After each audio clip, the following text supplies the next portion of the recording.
Welcome to my tiny kitchen. It's so small. Today we're making an old Japanese izakaya classic.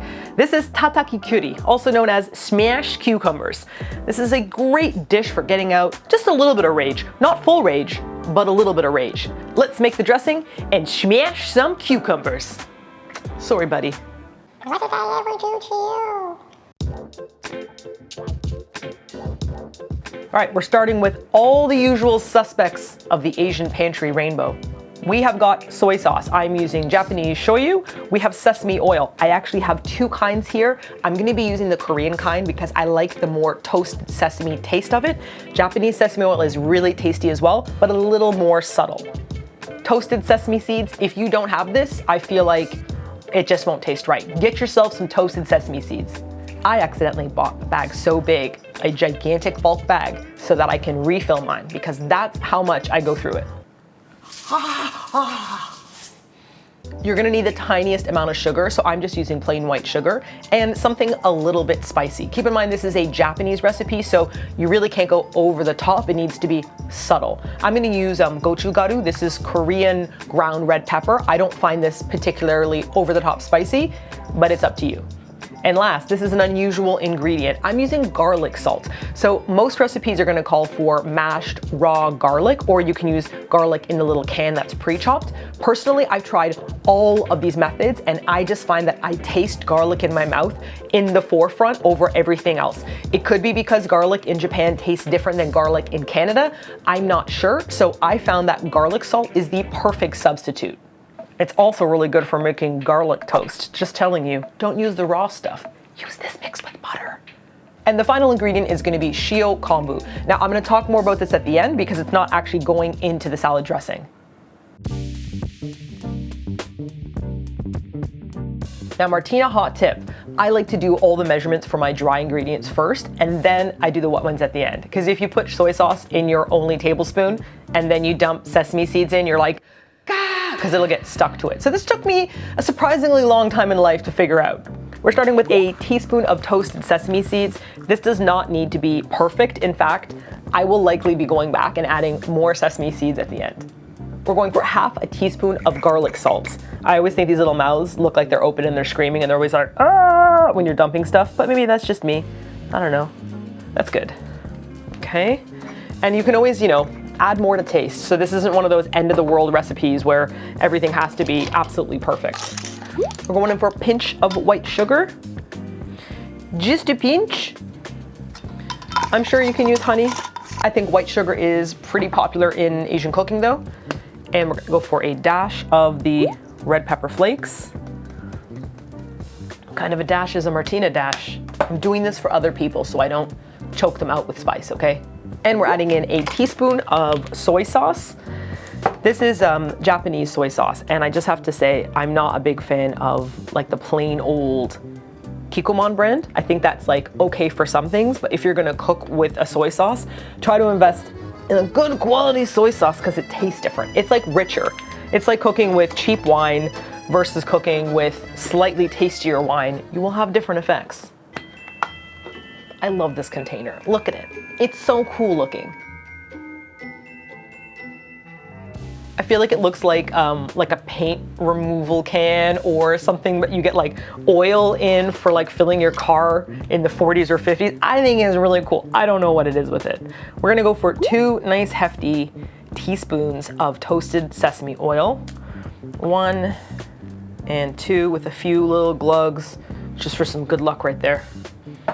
Okay, clean, dirty Martina. I will remember this. And we're just gonna whisk it together. I do recommend getting a tiny whisk. They're just fun. They're really cute and fun. And I like being able to whisk something up and not taking like a giant North American sized one and being like, where it doesn't reach anything. Look how cute this is. We just want the oil to kind of bond with everything else in there. We want the sugar to break down. You can feel it getting less crunchy as you stir. And I know this looks like a tiny amount, but it packs a pretty powerful punch, all right? Packs a pretty powerful punch. Say that 5 times fast. Packs a pretty powerful punch. It packs a pretty powerful punch. It packs a pretty powerful punch. It packs a pretty powerful punch. It packs a pretty powerful punch. We're finished. All right, let's give it a taste.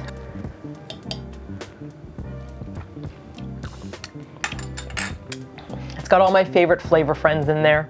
It's perfect.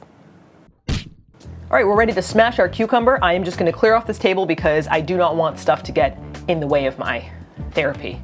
I mean cooking. My cooking therapy. And here's the star of our show, it's cucumber. A couple of words about cucumber before you get smashing.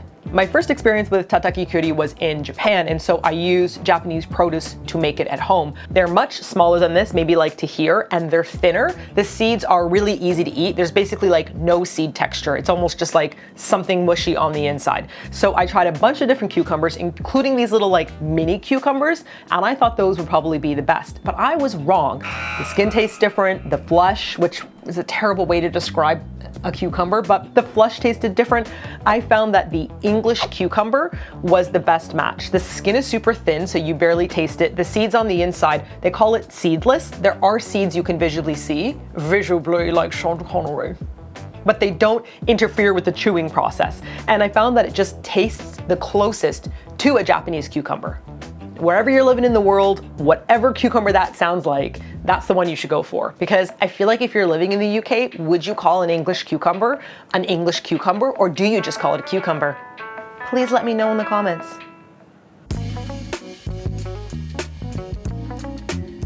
We're going to give it a Japanese peel, so just strip, turn it, and strip. Leave a little skin on, and don't cut off the ends. We're gonna need that to hold the cucumber together when we smash the shit out of it. Okay, here we go. I think it's super thin. The skin is just way different. I thought that the mini cucumbers would have the thinnest skin, but I was incorrect. The little ones had the toughest skin, to show you that you can't judge things by its packaging.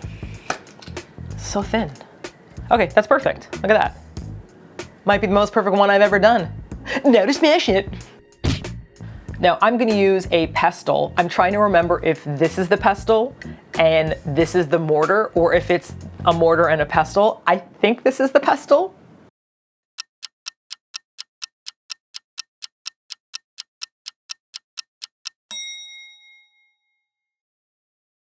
Does that sound right, a pestle? What's the word pestle come from? Why have I accepted that so naturally?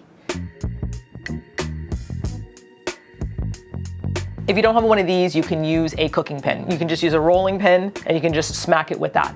A couple of words before we get started on this. The amount of force you want to apply is not so much as somebody who has hurt and betrayed you or some kind of horrible president. If you have that in mind, you might bash straight through the cucumber. We're looking for a controlled middle level of rage. Someone that might have hurt you a little, an irritation in your day, something that's just, twists your panties in a knot, but not so much that you're gonna destroy this poor thing. We're gonna go for a 1, 2, 3, and then you twist it and we do another 1, 2, 3. I only get one shot at this, so let's hope I don't absolutely demolish this cucumber on camera.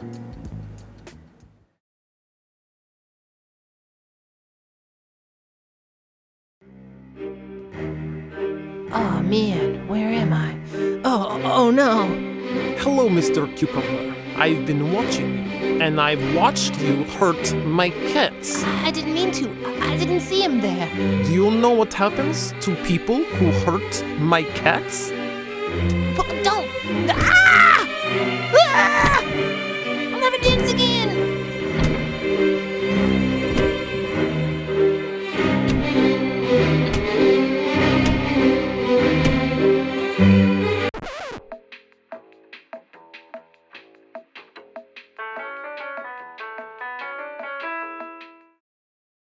Think of a medium rage-filled place.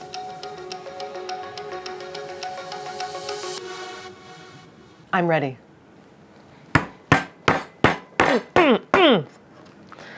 How do you like damn apples? Might have got too excited at the apples. Okay. There we go. So I didn't cut off the ends because if I did, this would have exploded everywhere. Some people put their cucumber into a plastic Ziploc bag to smash it, but I'm just gonna clean this up afterwards. It was very satisfying. Well, there is cucumber carnage everywhere, but once you see that it's slightly broken apart, you're gonna use your fingers or grab a knife to do the rest of it. So I'm gonna cut off the end, which we don't wanna eat, cut off that end, and then I'm gonna cut this into thirds. I'm just gonna go 1 and 2. Now I know that some of you at home are going, Martina, why don't I just cut the cucumber to begin with? Like, I don't need to smash it like that and create such chaos. Well, I've tried that. I have tried that. I've tried mandling it, and I thought that the sauce that I make, like the dressing, would be enough to make it taste Japanese cucumber salad-y, but it doesn't. I think there's something to do with, like, you know, when you smack meat or you massage stuff to make it softer. I think there's something like that going on here because Japanese cucumber salad is not pre-salted to remove the water. So I think this might be like something to do with it. Now, these pieces are looking great. It's definitely too big. I'm gonna cut this in half. Once you've smashed it, you can start using your knife, but you need to first get it to the smash stage to get it to the stage that you want for the next stage, if that makes sense. This might look like a small portion size, but I'm just doing it based off of like the Japan portion sizes. Double it up, you know what I mean? Double up that sauce, make it saucier if you need to. We're gonna get a container to put this in so that we can toss it with the sauce, and then we're gonna get talking about shio kombu. Transfer your chopped pieces to a bowl that you can mix it in. I like putting it in the Tupperware I use for leftovers in the fridge because then you don't have to worry about repackaging it again, and I can take it out of here and put it in my serving bowl, my cute serving bowl for when I want to eat it at dinner. Grab your pre-made dressing and we're just gonna give it a little bit of a stir and dump it on top of all your cutie here, your cucumber. I know it doesn't look like a ton, but as I mentioned before, it does pack quite a flavor. And I think that the salt in the soy sauce and the salt in the garlic salt help to break down the cucumber. So that's why you don't want to dress it unless you're eating it right away. But you can, like I said, chop it, have this ready, and then serve it up. We're gonna mix this all together, and then we're gonna add on the shio kombu. The special ingredient.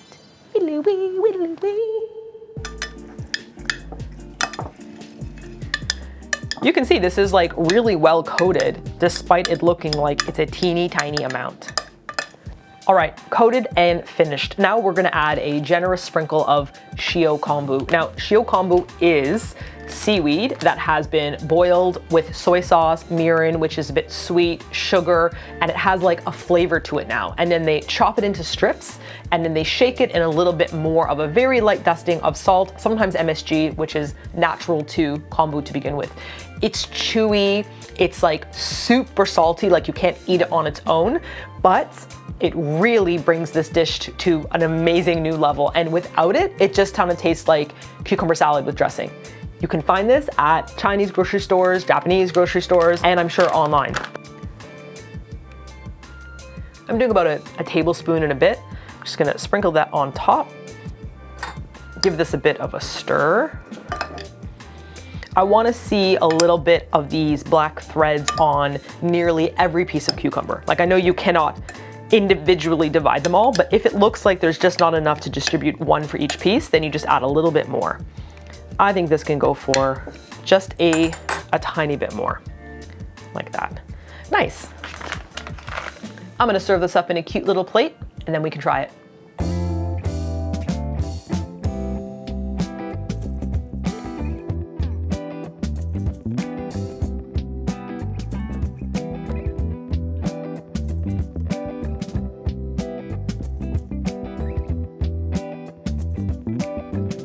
Isn't she beautiful? Just like being in Japan again. Oh, wait, very important. I can't have this without beer. It doesn't feel right. I'm gonna just, oh no, there's no way I can open. Can you open this for me, please? Onegai shimasu. My EDS fingies do not go well. Arigato. Nice. This is such like a familiar kind of food to have. I do think that Japanese pub food is like a little bit healthier than North American style pub food. So eating a lot of cucumber and drinking a lot of beer just kind of balances itself out. All right, here we go. We're gonna give it a try. Itadakimasu. We are gonna get a little bit of kyuri, a little bit of cucumber, a little bit of the shio kombu, and give it a crunch.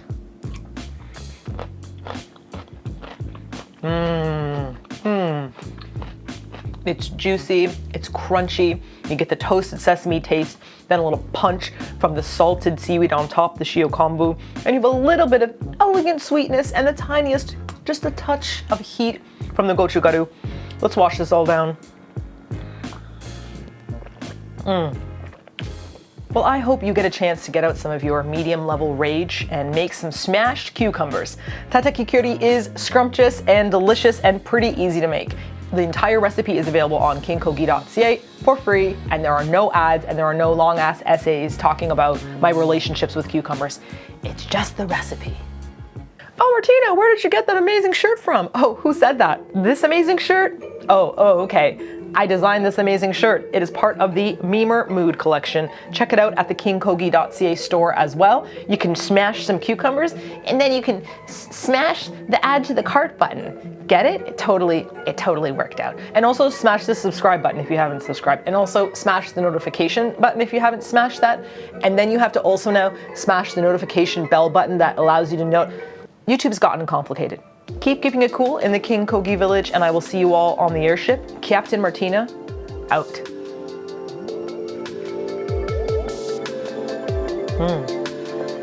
Check.